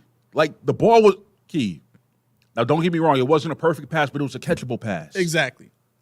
And I don't know. I don't know if he lost it or what, but I'm like, bro, if you're standing here and the ball lands there, you could have caught that, dude. Yep. I would have liked to see that ball go more towards the sideline, honestly. I would have liked to see him push it more to the outside shoulder just because that would have been an easier catch. Now, if he made it or not, different story. Right. But I think, what did I scream about week 1? I screamed about the fact that we sat the starters in preseason. Mm-hmm. What did I say? Where is the chemistry being built? Yep. With Josh and his receivers. None of these dudes got to play. They don't get to play, and you can see it now. Yep. They have no idea. They're out of sync, out of time. The time is now. We got to play. Yep. There's no more time for boo boos. We're 3-2 now. And apparently Samuel's dealing with a turf toe, Yeah, but I don't see any evidence of this turf toe whatsoever. I don't want to see his toes. To me, that's still not a legitimate reason of why you're not producing. Exactly. I've seen other receivers Something. have worse than that, and they still produce. Yeah, something. You know what I'm saying? Like one of the seasons, Diggs was hurt. He still had 1,000 yards. Yep. You know what I'm saying? Yep. Cole Beasley playing on a broken leg. Scored a touchdown. I get it. You're not 100%, but you're also in the NFL. There's Exactly. something you can do, or you're not playing. Josh is not 100%, but he playing. You know what I'm saying? Like I'm not using it as a scapegoat. Oh, I got a turf toe. Nah, bro. Speaking of that, how does this concussion just go away? It's very easy. You write a check. You're like, You slip that bad boy right in the pocket. Dude, how he went to sleep on the field? That was it. No. Listen, Nah, I'm telling you, they pulled a blue tent up. They did. Everybody walks in. You're good. The red hat walks in. Tips his cap to everybody. You know what I'm saying? He takes a look at Josh, and he very quietly just, Oh, okay, yeah, Josh, right. you know what? You look very good, sir. Just look right here and look over here. All right, you guys are ready to go. That was It's the one of world's those of like, hey, we have 50 million people watching. Right. If Trubisky comes out here, they're gonna cut the channel. We gotta Get him back out here. See, this is my kid though. Like, did you see him snap the camera off him and get the smelling salts? Yeah. They snapped the camera when he came out the tent. They snapped it right off. There's no. I've had 3 of them. Yeah.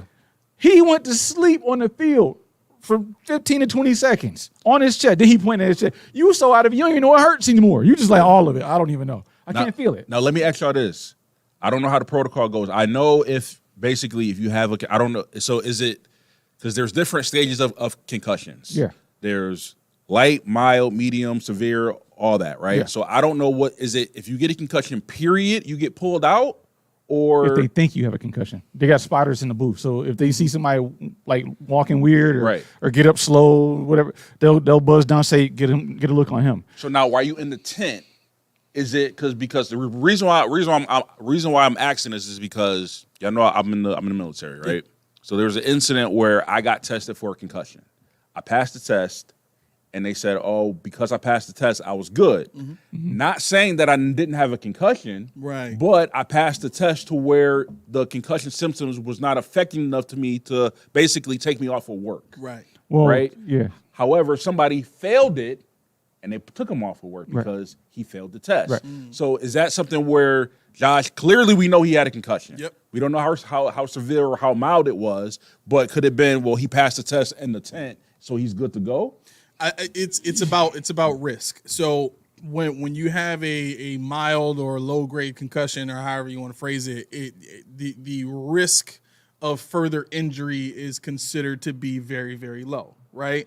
So if you fail the test, that just means the risk of further injury is higher than what it should be, right? Or higher than what the tolerable amount of risk is for a player going back into the game. So I think, I don't think the Bills are going to say at all that Josh didn't have a concussion.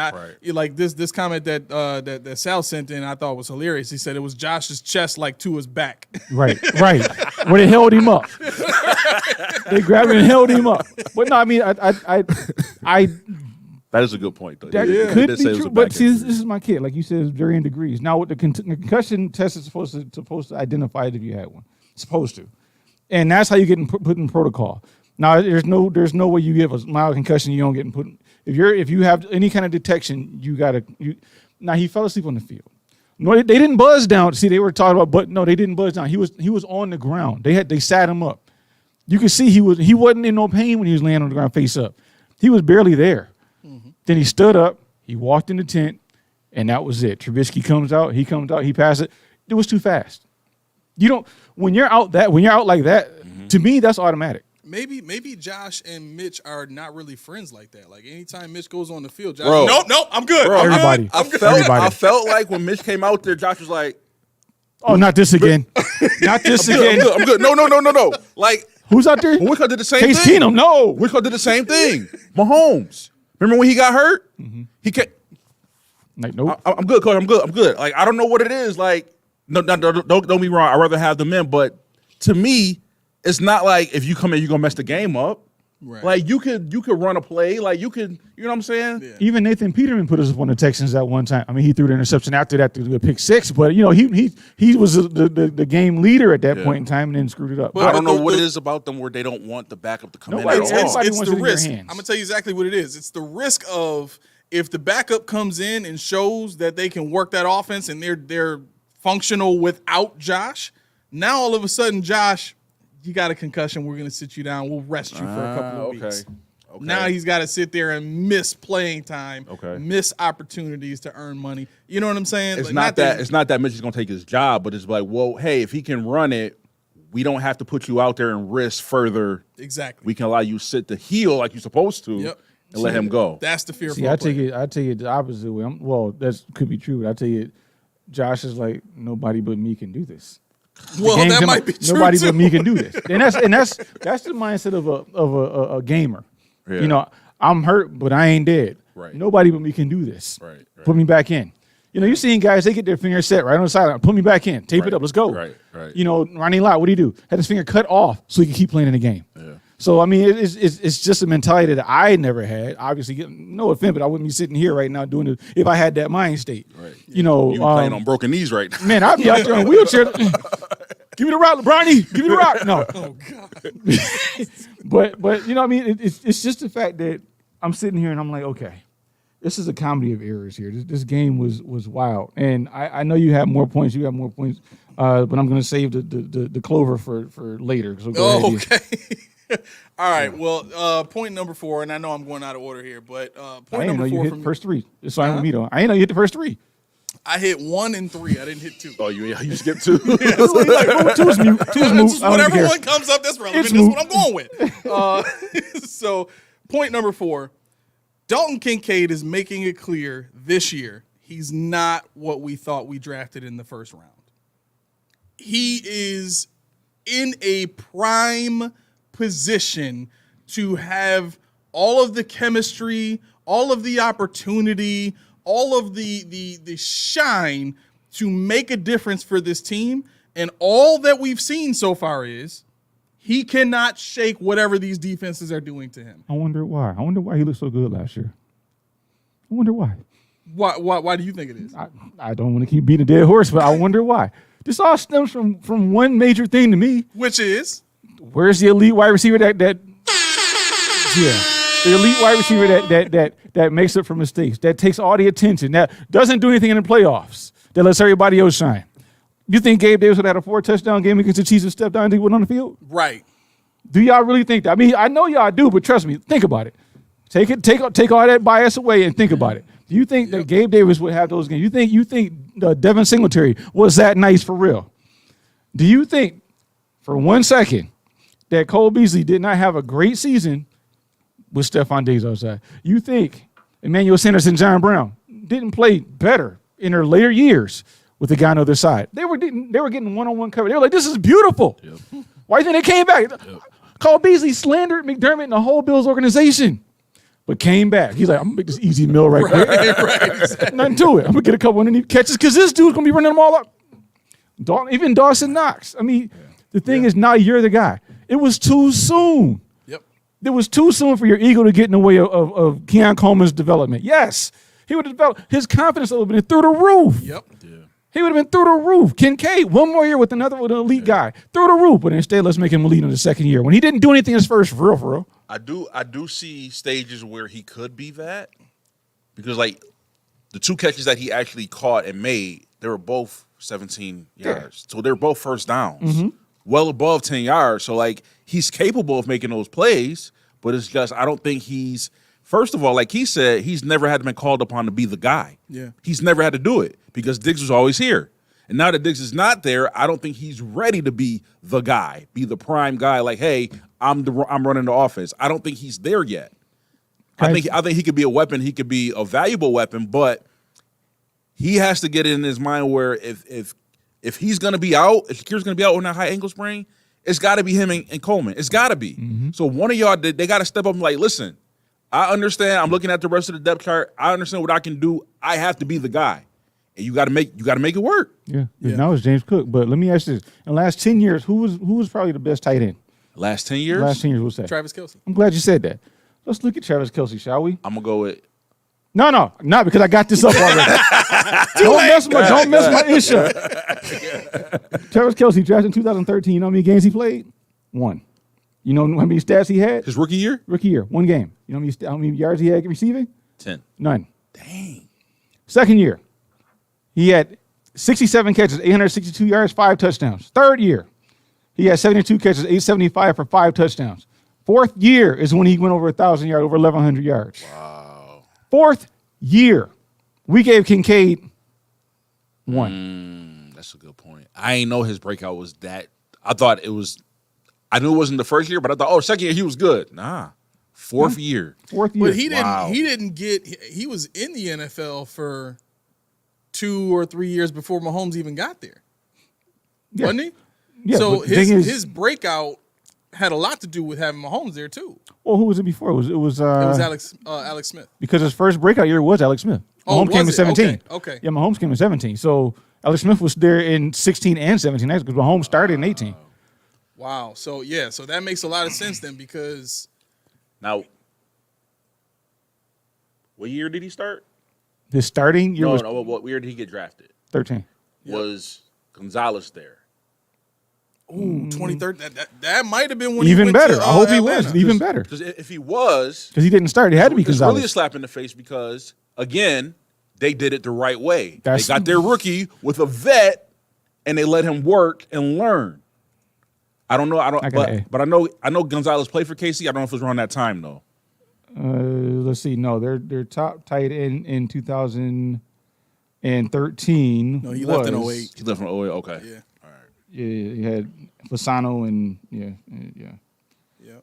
So I don't know if he was hurt or what, but He still didn't play his rookie year. No. yeah. Must be nice. Right. And then next year, what do you get? So this is even worse. Think about it. 2013, you got the elite of all elites tight ends, right? Yeah. What do you get in 2017? On the bench, your backup quarterback is now probably the best player in the NFL. The backup you had in 2017. That's 2 backups you groomed the right way. That's crazy. But instead, we want to go ahead and say, "Oh, Diggs, you hurt our feelings. We don't have fun with Diggs because he wants us to play the right, well, not the right way because that wasn't the right way. We ain't seen it. All he cares about is winning. He don't care about you. He don't care about me. He don't care about none of us or that team. He wants winning. Yep. And he don't even really know how to get it. But he like, I'm gonna find out. Right. We got the talent. Right. Who with me? Oh, y'all don't like me? But so this is the confusing part for me about this Dalton Kincaid situation. First of all, Dawson Knox is making $10 million this year. Mm-hmm. How many catches and receiving yards does he have right now? How many snaps did he get yesterday? The man is making $10 million to stand like this. That's it. $10 million. He's getting paid as a right tackle, basically. Right. He's an extension of Spencer Brown. He might as well just sit in Spencer Brown's pocket for all I care. Listen. Back to Dalton Kincaid. When you Touche. when you look at how guys like T.J. Hawkinson have been used, George Kittle have been used, even Mark Andrews. You can look at who's Sam Laporta, right? Even Cole Kmet to a degree for the Bears, right? All of these tight ends didn't come into Brock Bowers. They didn't come into the league winning one-on-one matchups against safeties and corners just on their own, just off of regular plays. No. They get schemed open because once they catch the ball, they are weapons. Mm-hmm. You get them one-on-one with anybody.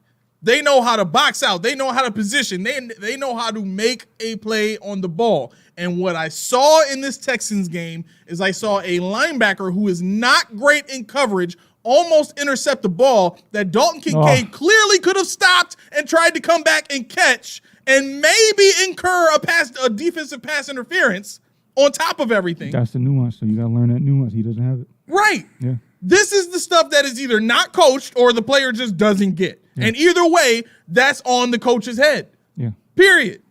Now, let me ask you this. Does Josh Allen have a game breaker on that you can't intercept his passes? How many passes has he thrown this year that should have been picked up but haven't? Right now, he got 4. About 4 or 5. Got 4 now. Right into his chest and it's on the ground. Okay, well, we still got 7 games of no interception. That's what's up. Okay, cool. Bro, we even had no turnovers this game. Nah. To your point about Dawson Knox, though, this year. Well, yesterday I'm sorry. This year he's in 53% of snaps. 53% of snaps for $10 million. He's been targeted 5 times, caught 3 of them for 30 yards. 1 first down. That's the stat line. That's it. Nothing more, nothing less. I mean, Jesus. Hold up. He got 3 for 30. He only got 1 first down? What about the other 2? Well, one was 29 yards. They threw him that screen. It was a screen. He lost yards. They threw Dawson Knox a screen. I'm thinking each catch was 10 yards. What it was? Nah, he averaged 10 though. He had 3 first downs. He's like, yo, that's 10 plus 10 plus 10 is 3. Nope. One was 29. Nah, close but not quite. Yeah. Hold on a second. All right, we're gonna play a little quick game of Steve versus Steve. Y'all ready? Yo, I don't want to see it. We're not gonna see it. That tweet was hilarious. Did you see it, Mel? Not tweet that. That crazy. The message. Yeah. This is good. All right, so here we go. All right, here's Steve number 1. You ready? It's gonna be the same thing. It's gonna be impossible. We have a $10 million blocking tight end and an $8 million tunnel screen guru.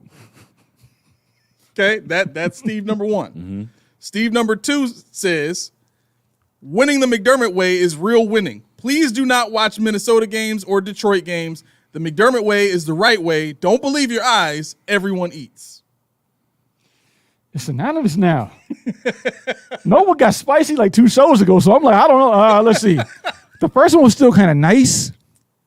I'm thinking second one, Lynn, right? You would think. You would think. But I'm from Mux. I don't know anymore. Let's see. The first one, the guru. That's I'm gonna go with the way we would say it. The first one is Noble. Second one's Lynn. I'm gonna second that. Yeah. Nice job, gentlemen. Very nice job. Yeah. I'm like, it's getting rougher and rougher. Boy. I know it is. As the season goes on. He gonna get mashed early by the end of the season. He's like, yo. Everybody, whoa, wait a minute. Steve Noble, chill out. Yeah. But yeah, so I mean, the tight end situation was designed to divert our attention away from the wide receiver conversation because they could not get the guy they wanted. Mm-hmm. And so they drafted Kincaid, and it was, well, we said we were going to get a pass catcher. We didn't necessarily say it was going to be a receiver in the same way that they said that Cook would be a pass catcher. And that's why they changed it to pass catcher. right, exactly. I was with it at first, and now I'm like, yo, I don't like this. No, I don't like this. I never thought Kincaid was going to be the number 1 guy his second year. I thought it was going to be Diggs until the end of this year at least. Right. I really did. So when you have a mantra or you have a marketing tactic that says everybody eats, it makes it kind of hard to then double back and now starts trying to, scheme Shakir open and scheme Kincaid open and do things to get these guys in positions to make the plays that Josh needs to make. Josh looked like a quarterback who had no idea what to do with what he had on the field yesterday. Definitely. And it was insane. And we had been telling people since the start of the season, the Texans have a pass rush. They are not anything to play with defensively, right? What I did think would be able to happen was there would be some sort of a game plan to use the tight ends against these linebackers. But we haven't seen this team be willing to do that at all. I mean, this is the thing for me. Even if Knox was getting 450 yards a season with between 4 and 7 touchdowns, you know what? As long as Kincaid is getting 600-700 and getting another 8, you're playing complimentary football. Exactly. Mm-hmm. to me, I'm fine with the 10 million in the 8 million because we're using the tight ends to beat teams, and it's taking the pressure off of these receivers who need it right now. They need the pressure to be taken off of them. They do. And these tight ends are two of the only 4 guys on the team that have any kind of chemistry at all with Josh and have caught a pass from him in the playoffs. Yeah. And they're athletic too. That's the thing. They're athletic. Right. Yeah, you would think they would go more of Aaron Hernandez and Gronkowski route while utilizing both of them, That's but what they're we thought not. was going to happen. They're not. Yeah. White House King, what's going on? What's up? He says, are the Bills not getting the wide receiver they want because teams won't trade with them or because they're not willing to pay the price? Because they ain't got no ducats. That, and they have no foresight. They broke as a joke, man. Well, they ain't got no money. Foresight too, because I mean, I challenged somebody to tell me in this chat that there was nobody in the draft that we could have went and got for the skill set that we needed. There was guys late rounds, Jamari Thrash, that we could have got. But now, to Aramin's point, even if we got those dudes, are they starting and are going to be an impact on the offense? Well, see, that's the thing. Aramin said what they want, but it's what they want versus what they need. It's two different things. Because they have an identity that doesn't make any sense. Because the identity that they think they have doesn't fit with the players that they have on the team.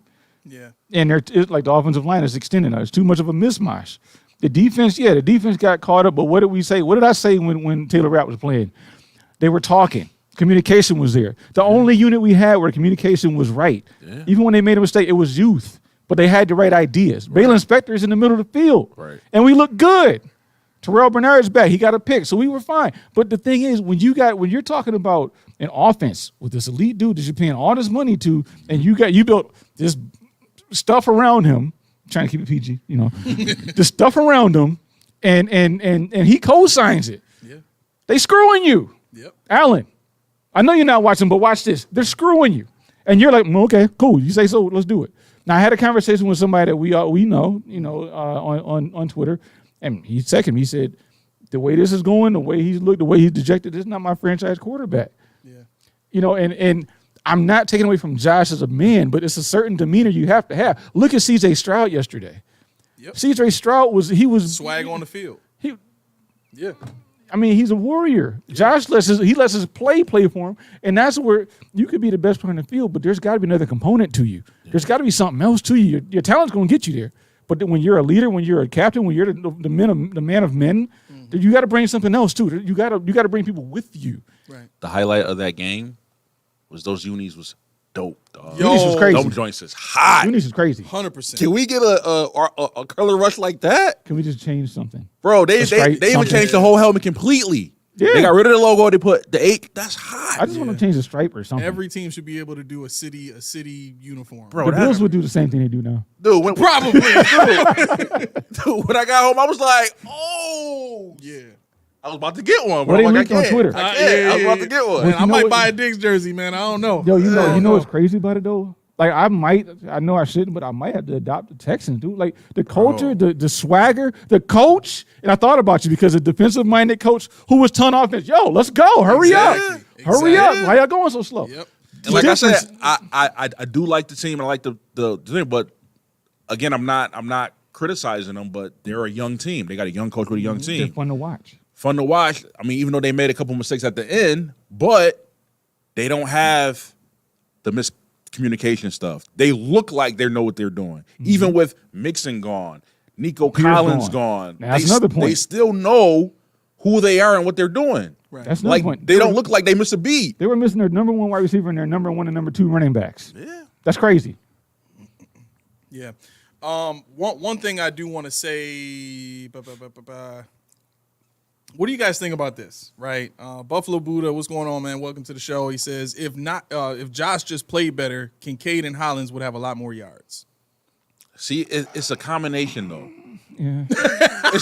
It's a combination because Josh could have some of those throws. Like I said, Josh could have made better.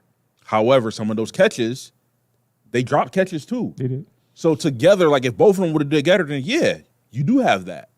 Yeah. I'm looking at a couple of those throws that were out of bounds. Just like, yo, you just, it's the placement. But like I said, had Josh said, yo, it's raining, I don't want to play. And what was it, Pittsburgh? I'm like, yo, you're a bum. Well, he was out there ready to go. And Right. McDermott said, I'm afraid of it. No, you're not playing. Right. Fam, we need these reps. Yeah. We got to go. And Yeah. guess what? Now you see, in a perfect, isn't that a dome? Yeah, and they closed it. So there was they no had weather. it open because I think a couple weeks before they had it open because they was getting it fixed. Right. Our game was closed the whole There was time. no weather, no wind, no nothing. And you telling me right now that you can't connect, and it's not even, like I said, this is the one shot I'm not taking at Josh right now. Yeah. You got to get reps. I don't want to hear about the scrimmage you had at Pittsburgh. That was a good scrimmage. It's not. It's a controlled environment. Yeah. It's not a game. It's not game atmosphere. It's not when the lights are bright, when the crowd is loud, when you got an adversary in your back. They don't have a score. The other team knows what you're going to run. You know what they're going to run. Let's see what it looks like. Guess what? Texas is like, we ain't doing none of that. We're going to pin our ears back and make you beat us. Yep. And they did. You know, and like you said, we should have won that game. We should have won that game. Even though I knew we were going to lose, I'm like, I thought it was going to be out of like, yeah. We got ran out of the building. They was going to beat us. Yeah. But I'm like, yo, they were in the game. Yep. From 20-3, they came back 2020. Like, come on, man. Yeah, I didn't expect that comeback. I really did not. I was like, dang, I'm about to be wrong. I knew it was going to be close, and I thought we were going to be up win by 3, but I was like, dang. Yeah. And again, this is not a scrub team. Right. You know what I'm saying? This is not, by any means, they're not a scrub team. No. It makes zero sense. What they need to be doing is they should. That's why when you asked that question, or whoever it was, Hamler or Savers, I would have said Hamler because guess what? You throw that deep ball that you threw to Hollins, that first pass to KJ. Mm-hmm. I bet you even if he didn't catch it, he'd been a lot closer. He'd been a threat. I'm starting to say, I know he didn't really have a chance to do anything, but take Samuel out and put in Hamler. You need speed. At you need this a point, speed he's guy. hurt. Right. He's hurt. He's hurt. Put the other speed guy in. I mean, that's the thing. You know, my thing is, what would that have done for the middle of the field? Had they said, "Oh snap, they got speed on the field. They got MVS over here. They got Hamler over here. Yo, we got to be okay." And guess what? Where did Hollins actually look good? Those drags over the middle. Caught it and took off. Yeah. That double move. If Josh had to sync with him, not to know he doesn't run a 4-3, he runs a 4-6. I know not to put as much on it. Maybe take a little bit off the arc. Guess what? You cook him with grease. Yeah. Same thing with Kincaid. Over the middle, he was killing him. He was killing him. But we don't do that. We don't do that. James Cook was killing him. We don't do that. Yesterday, at least he got 20 catches. Man, shout out to my man James Cook, man. That's Timothy. Bro. That's Timothy. He don't care who's out there. He's balling. Every I gotta time, give credit, bro. He balls. Every time he balls, I gotta tweet Rico, but I gotta make sure he don't mess up first. I gotta make sure he don't screw anything up before I send that. All right. Yes. Put your pants back on. I did no. I mean, yeah. Come on, you good. Now getting to my. Wait. Don't do that yet. Okay. Don't do that because I want to get to that. I want to get to. I'm gonna skip 2. It'll just be 4 because 2 I don't even. No, get your thing. Get your thing in. Yeah, 2 we covered already. That was the decision to throw the ball. You didn't go over 3 number times. 2. Okay. All right. So last one. Sean has yet again done a masterful job of positioning himself to not take any of the blame for what's about to happen the rest of this season. When you listen to his answer when they asked him, was he on board with the play calling of the 3 throws in a row at the end of the game? And he says, that's irrelevant right now. And everything else he says after that speaks to, I'm not going to answer whether I agree or disagree. What else what did he say after that? You know what? I don't listen to press conferences this year. I can't. Well, he said something to the effect of, that's irrelevant right now. I can't remember the rest of it. But basically, the thought process behind what he was saying was, I'm not going to openly say that it was Brady, but the inference of what he was saying was it wasn't me. Mm-hmm. Right? And so when you talk like that in press conferences, when you position yourself as this head coach that has brought on these 2 young stallion, hot up-and-coming coordinators, and you just gave them the reins. I'm going to let them go free. Go ahead, fellas. You do it, right? I'm going to sit back, and I'm going to let y'all cook. And then we look at what we have now. We have an offense that's being run the way Sean wants it to be run and has proven to be completely ineffective against playoff caliber teams. We have a defense that is extremely flawed and very one-dimensional in terms of their approach to pass rushing and how they defend teams and how they can be attacked, or should I say destroyed. And you you look at the types of players that they put onto this team that don't necessarily come in as playmakers, but they are coached into being very, very, very good backup players, or some of them actually emerge to become stars. Some of them, right? We've only seen one out of every 20 draft picks actually become a star with this team, right? And you got teams like 49ers and the Ravens and the friggin' Lions lately. Holy cow. It seems like everybody they draft has been a star. But the point is this. Sean McDermott has positioned himself yet again to make it through this entire season and not have to take blame for any of this, because what's going to happen is people are going to begin bashing Brady. They're going to eventually begin bashing Babbage. And one of those dudes is going to have to take the brunt of it at the end of the season. Somebody is going to get let go in the same way that Ken Dorsey got blamed for trying to run what Sean McDermott wanted them to run. And it's sad. It's unfortunate, but this is what we're stuck with until somebody decides at the top that it's time for a change. And I mean, that's a good point, because like I said before, when we first started the show, you said, well, who else is left to make the scapegoat? I said, oh, they'll find somebody. Exactly. I said, they'll find somebody. He's like, who? I said, I don't know, but watch. And the unfortunate thing is Babbage, and I wrote this in my notes because I thought about it when I watched it again. What if Babbage was with Ryan? Could you imagine the collaboration that those two would have? If he was with who? Ryan. Oh, D'Amico Ryan. Because Ryan said that I'm hands off. He said I let him do his thing. I sit in the meetings. If I want to see something, I'll let him know, and he can do whatever he's gonna do. But the fire that he has matches the fire that Ryan's has. Yeah. McDermott ain't got the fire. He matches Joe Brady, which is evident by what we saw when we went to the training camp. Yep. McDermott is right here. Nothing wrong with that, but that's an old school coach. Yep. You got a young team, and what did they say? We love Babbage, we love Brady because they're young. They bring the juice. We're a young team, and they're injecting a new energy into the locker room. Yeah. Where's Brady's energy? Yep. Where is the creativity? Where is the innovation? Yep. When Irma said cooking, he reminded me of, it brought to mind Gordon Ramsay and the cooking show that he does. Mm-hmm. If you notice in the cooking show, Gordon Ramsay is the top dude, but when they have these restaurants, he allowed his team to work. He allowed them to cook. When they mess up, he corrects them. Mm-hmm. He doesn't let them burn food and serve it. Right. No, that's burnt. Do it again. That's right. Right? Yep. I understand, yes, as a head coach, you want to let your coordinators run things. But when they mess up, you have to check them. Yeah. Or it's something you think is not going to work. Like, oh, well, we got to get these steaks out of there, but you know what? We don't have time, so I'm going to cook this steak at 400. No, you're going to cook it at the time it's supposed to be, and you're just going to have to wait till it's done. You're not going to do that. So I need him to let him go, but if you see something is wrong, it's not working, you have to step in. Yep. And I think I got that impression yesterday when he was saying to himself on the sideline, go for the first down. Yeah. In my mind, I'm like, okay, cool. He has no, what you get from the press conference, what you get. But when I see that, I'm like, normally he'd be saying that on the radio. Right. Normally he'd be saying that, at halftime. Now, could something be said for the fact that maybe it is McDermott's offense? But that's not what he wanted. Right. That's for sure. But the fact that we kept doing it, he's like, and that's a teaching moment. Right. Like I tell people when I train jet bridges at work, I'm like, yo, I'm gonna let you mess up once I see you do it. I'm not gonna let you hit a plane, but I'm gonna let you screw up because I want to see how you correct yourself.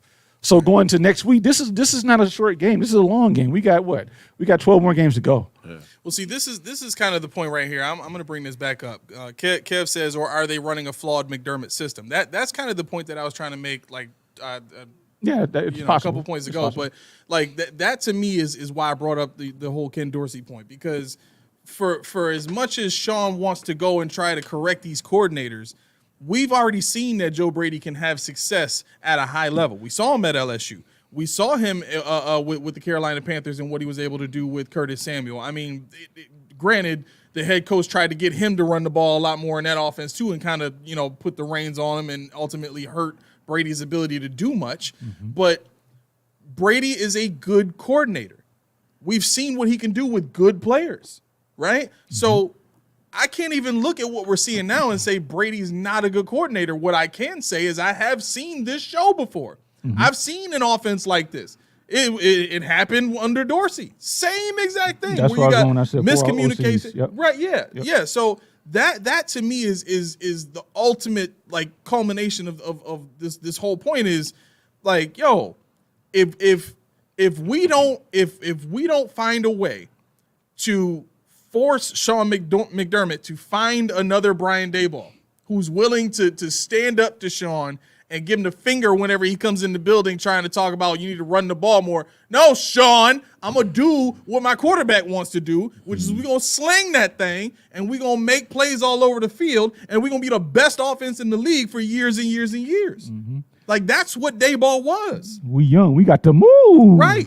But even like that also explains why Josh didn't feel like he needed to be, because his first few years in the league, he had Daboll do it.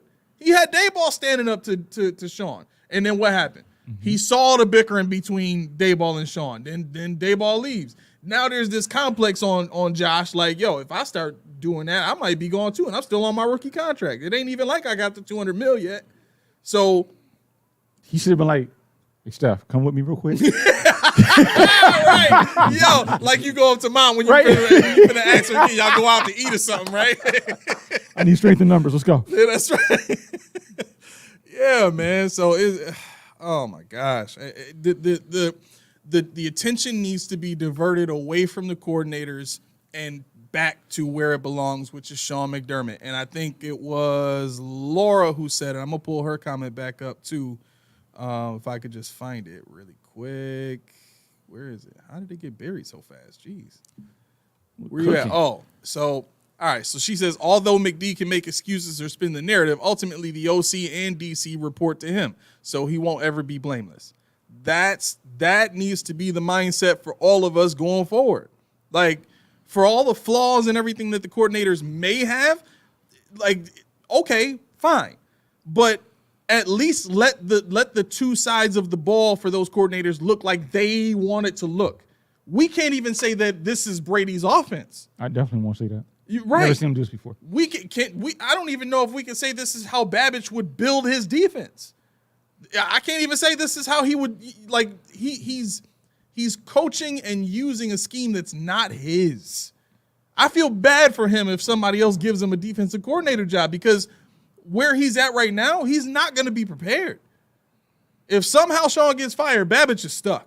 He's going back to a position coach. Hopefully. You know what I mean? So, all right. It's 7:42. So, floor is open. I've already gotten through my 5 things. All right. So I need to hear about this 4-leaf clover. So when we hear about the 4-leaf clover, what do you think? Luck. Good luck. Luck of the Irish. Luck of the Irish. Luck of McDermott. Oh. Okay. You thought I was done with you bringing it? Oh, no, I'm not going to say it. I almost had to jump on the DC Young fly. Too old. Okay. So Bring that here, boy. bring that back here, boy. Let's see. Okay. So this is shaded. This is the part blame McDermott, part blame Bills Mafia.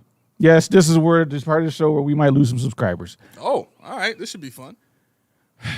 Before McDermott, what do we know about the Bills team? Before McDermott? Before McDermott, what do we know? What are they synonymous with?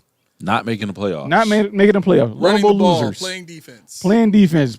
Having peanut butter, no jelly. Yep. Milk, no cookies. Ham, no burger. Ham, no burger. You can't never have two things that mix. Nope. But the thing is, 2017 was unknowingly the demise of objectivity. Yeah. As soon as they broke the streak, he cemented his legacy in Buffalo. What did all you saw when the moments leading up to us getting to the playoffs, what did you see? The locker room. Mm-hmm. Everybody embracing Kyle Williams. Yep. And it's not about Kyle Williams, believe it or not, Roy. Believe it or not. Everything's about Kyle Williams. It really is. Yeah, he was excellent. Anyway. Whoa! I said he was excellent. Whoa! I never thought I would hear you say that. But you said it sarcastically. You're right. But no, I mean, the thing is, this is the kick. When you think about a Bills team, that was what? That was 7 years ago, 8 seasons ago. Why are we still talking about this? See, what the Bills are lucky is that, unlike other sports markets, this is not a what have you done for me lately team. Mm-hmm. McDermott is lucky He's living off of 2017 hard. He's living up to 20. He's Al Bundy sitting on the couch in his high school college uniform. Yeah. But the thing is, 2017, we played the Jacksonville Jaguars. Yep. And didn't do anything. But we arrived. We made it. Yep. And I remember I texted y'all. We didn't have no show. I wasn't nobody. And I said, I didn't want to make it like this because guess what? We're not ready. This team's not good enough. And we made it, and we saw what they showed. But people were happy. Okay, I get it. We went to the fence. I didn't go to the fence, but people were at the fence. Roy says, damn you. I said it, Roy. We were at the fence. Now try me again. I'm going to say the FFs. You don't want me to do it. We got the whole show without it. But anyway, people were at the fence, embracing, tears. The Bills lost in the playoff, but we got there. 2018, we got Josh Allen. Oh, man, we're going. We got it. We went 6-10. Yep. But guess what? We broke the drought last year. Anybody say you're not happy about that? You're lying because why did we send so much money to Andy Dalton? Why did we give him a standing ovation when we played him in the preseason? Yeah. Now, going further than that, did you know? I didn't. They swept under the rug. A $70 million dead cap in 2018. Oh, from who was it? Darius and that big, massive cleaning. Bradham, Darby. Alexander came off the books. I gotta say Anquan Bolden, even though he probably wasn't there, just because y'all remember how that went. Right. But the thing is, you just give him the cap, but we swept that under the rug because guess what? We were still, even though we had the top dead cap in the league, we were still the 10th best salary cap situation. Hold up. We had 70 against the cap, but we were still the 10th best. That's crazy. Why? Because McDermott cleared everything the year before. We didn't have a franchise quarterback. We didn't have Von Miller. We didn't have Dawson Knox. We didn't have any of that. So we had the leeway. So that bleeds into 2019. Guess what? We still good. We got money. We good. We got a rookie quarterback. Let's do what we want again. And to your point earlier when I said let's park on that for a minute, free agency, what do we do? Nothing. We didn't get nothing to show out of either one of those free agency periods. Nope. We never do. Nope. Until 2020. I know y'all hate me for saying it, but one name in a year where COVID screwed up everybody's caps, came to Buffalo, and we had a team. We had a team that came out with Dayball and made the world look like it was Buffalo's oyster. We owned anything we wanted to. Because Stephon Diggs came and him and Josh formed a bond right away. Mm-hmm. I love you, Josh. I love you, Steph. Handshakes, all this BS. Guess what? 2021, we had no money, but we still had Steph and Josh. Yep. So guess what? Everything was okay. 2022, we go ahead and say, you know what? We lost to the Chiefs. We need a pass rush. Let's go get Bond. Never mind the fact that we got a quarterback we're going to have to pay very soon. Mm-hmm. Never mind the fact we don't have no money. You know, 2023, we were in negative cap space, but we got a hardship. We got $700,000 over the cap. We can't afford to re-sign Emmanuel Sanders. You know what? We got Gabe Davis. He scored four. He scored 4 in the game. We good. Let's do it. Yeah, he can do it. But the thing, you got an owner who says this is Sean's show. Yep. What's that tell Sean? I'm good. That's it. I'm cool. And this is not even a knock on Sean because if my boss tell me I got carte blanche, guess what? Do the same thing. I'm gonna see what I can make work. Because the one thing you're never gonna hear me say is Sean ain't out there trying to work. Because he is. He wants it. What he wants is not what's gonna get it. It's not gonna win it. You know, and that's why I always say when you say he gotta go, I'm like, he might have to go. But I'm thinking he if he would conform to letting the OCs, Bean, the position coaches do their job, you can stay. Well, to outside looking in's point, he says, how many head coaches did we have that let their OC, DC do what they wanted during the drought years, I mean? I don't know. See, and I don't know. To kind of answer this really quick and let you get back to it, I don't think it was about just the head coach letting his offensive coordinators do what they need to do. I think it's more a matter of this head coach letting his offensive coordinator, defensive coordinator do what they need to do, because if the head coach is clearly shown he's not qualified or he's not at the proper skill level to be telling them what they need to do, then he needs to shut up and just let them do their job. Shut up from the coach. You know what I'm saying? That's what this is about. Yeah, I mean it's they're lucky. This isn't Philly. What is Sirianni looking at? Yo. What is Dayball? Dayball, they wanted his head the year after he won Coach of the Year. Do you know how many games and playoff games Andy Reid won and was still fired? Still fired. The man went to 4 AFC championship games in a row and still got fired. Matter of fact, he got fired right after they went to the AFC championship game. Why? Because there was no faith you could get us to the I'm Super sorry, Bowl. no. He was 2 years removed from going to AFC championship. They had one bad season, and they fired him for Yeah, it. because we don't have a faith that you can get us past the AFC. Right. I have- mean, because he did lose every time he lost, and he never won a playoff game. Right. So, Right. you know what I'm saying? Yeah. Right. So I mean, that's the thing. It's like it's just a what do you call it? A culmination of events with regards to McDermott. Because think about it. What did he really do? You said free agency. What did he really do? Now, Kevin about to make you mad. I believe, but He said JA-17 can get McDermott fired. He probably could. I know this. He good. Tell me I haven't been saying won't. this. But tell me I haven't been saying that. But Kev, he I don't know when won't. you started. I don't know when you started watching, but I've been saying that. And Since that's day my one. indictment Yeah. on Josh Allen. Yeah. He has so much power he don't even know. And that's another reason why they're lucky. You got the number 2 quarterback. I'll say it. Yeah. The number 2 quarterback said, you know what? I'll take the 15th highest salary in the league. It's cool. I just want to be part of the team. I'll build a house in Elma. It's cool. Me and my girl can move out here. We're good. I knew this would make you rant. Dude, and the thing is, like, Kev, I'm with you. Cause any other quarterback, Lamar Jackson. You see what Lamar Jackson did when that at the restaurant on Saturday? You see the footage? They were out eating in Cincinnati. Some old lady walked up to him. She was rubbing on his back. And she was like, "You're gonna lose in this, that." And she was like razzing him. Like he was sitting there like, "It's her fault." Just so y'all know, it's gonna be her fault. It's gonna be her fault. Just so y'all know. He said, "Blame it on her." And then what happened?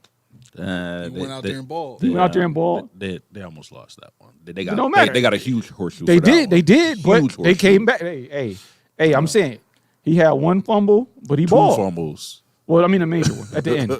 Then he balled though. The thing is, the swagger to say you can blame her when he told Marcus Peters, "Put your phone down." What you filming? Dayball, you see what he did with Wandale Moore? They were doing a live in the locker room. Dayball said, "Put that ish down." Oh, Wandale Robinson? Yeah, Rondo. He said, "Turn that off."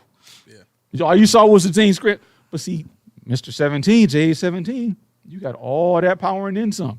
J17, you can walk into any city and say, you know what? It's on your head. Like Steph Diggs said that day. You, shut the F up. Mm-hmm. Josh Allen could do that anytime he wants, but he won't. And it's not because he's a Christian. I'm sure he is, or whatever. I'm sure he's a man of faith. But that's not the point. The point is he don't have it in him. Stephon Diggs, the whole time, Josh got that dog in him. He's trying to tell him, you got the dog. Wake him up. Mm-hmm. Wake him up. That's what we need more than anything. I can't do it. I'm a wide receiver. I need you. I need guys like you. I need troops. I'm behind you. And that's what if you said that? I'm behind you. Now what? It's always this, but nobody knows the context. Yep. Because everybody's so scared of Josh Allen's feelings. 28-year-old quarter millionaire. Half millionaire. He got Gillette. He got all the deodorant. Yeah. I don't feel the least bit sorry for this dude because 1, he's a grown man. 2, he helped build this bullish that we watch every Sunday. It's true. Vouching for all these first round picks. You might not have the Tom Brady, go ahead and I said so, but you damn close. Mm-hmm. And this is what you said. So when you throw your helmet, I'm so glad for you. But what follows? Right. What are you demanding your guy? And guess what? I don't want to hear. You won't see it on camera. You don't need. Bull crap. Keon Coleman is must-see TV. You think they ain't going to show him talking to Keon Coleman? Right. You think they're not looking for a bite of him on Kincaid? You think they're not looking for him going over to... You think they're not looking for this stuff? Seriously? He's not doing it. He's not doing it the way he needs to be doing it because it's not working. One thing I'm gonna say, I'm gonna let you continue. The one thing that pissed me off too, I don't know if y'all heard it, but at the Houston game, they said Trubisky went to the wide receivers and talking to him. Josh stayed there on his tablet. He always did that. You always see him sitting there with his head down, and he don't talk to nobody. The coach comes to him. Remember back in the day, he used to go to the phone and talk to the OC or DC? Yep. You got a tablet. They used to be with that paper. Okay, I'm seeing. Okay, so we don't. Keon, okay, you struggling out there. Because look here. This is where I had you right here. I saw you right here, but you didn't turn around. Look, hey, yo, Matt, I saw you move. I threw it a little late. Let's do that again. That's the conversation you got to have because it's not a one-man deal. You have to talk to your weapons. You have to be able to communicate with your weapons. Because if you don't, you see last. And guess what? The first 3 games, you ain't going to see that no more. Here's some weird science for you. Do you think Josh Allen is the combination of the soul of Brett Favre and Aaron Rodgers? Like, you know what I mean? He's got the don't care type of mentality, like of a Jay Cutler or Aaron Rodgers, where I listen. Or Kyle Orton. Yeah, or that. But he's also the gunslinger like a Brett Favre. Like for the dude to sit there and not care like that. Dangerous combination. Like, Well, yeah, he Cali don't, boy. He don't care, but at the same time, Rodgers and Favre would tell you how they feel, and they didn't care. And they have Super Bowl rings. I don't think Josh knows how to. And they've gotten coaches fired. But I think what I think is no fault. This part I don't think is a fault on Josh. I think it's how he was brought up, and how he was raised. Yeah, I agree with I that. really can do do, that. because like I've met people like like I'm in the military. I've seen all different types of people from all different over the world, and we all come together and we, you know what I'm saying? It's cool because I glean a lot of stuff that I don't know I get from people like that, but also I get an opportunity to glean to get people from off of them. But what I've noticed is certain people, when it comes to leadership, they take it two different ways. Some people is like, hey, he's the boss, no matter what he says, he's the boss, right? Mm-hmm. Other people says, well, I know he's the boss, but he needs to hear this. Mm-hmm. Yep. He needs to know what's going on. He needs to do. So some people do it, some people don't. And if you look at his track record or where he came from, he's always had to prove himself, right? So I'm wondering if in his mind is, instead of blaming everybody else or getting everybody else on board, he's always pointing at himself. Yeah, I believe it. I don't need to go to Keon because I messed up. I don't need to go to Kincaid because I messed up. I don't know if he just doesn't have the I don't want to be that guy. It's the it factor he doesn't have. I don't like to be that guy to tell everybody, but I think he just wants everybody I think a lot of it he takes on himself and he doesn't bring it out. It's I think a it damn hurts shame. him. well, if you look at his football career from beginning to now, he's never been the Aaron Rodgers type where in college he was the man, and in high school he was the best in the area, Right. and he's always had to hope for a chance. Yep. You know what I'm saying? Even in Wyoming, he had to email how many schools just to get a chance to play for somebody. Yep. So this is a quarterback who has the ultimate level of humility because his entire life has been asking for an opportunity. He's never been put in a position to look down on anybody else or to be propped up that high as like he is now. Like Josh Allen in Buffalo is king. Mm-hmm. Above anything else, Josh Allen in Buffalo can get whatever he wants wherever he is.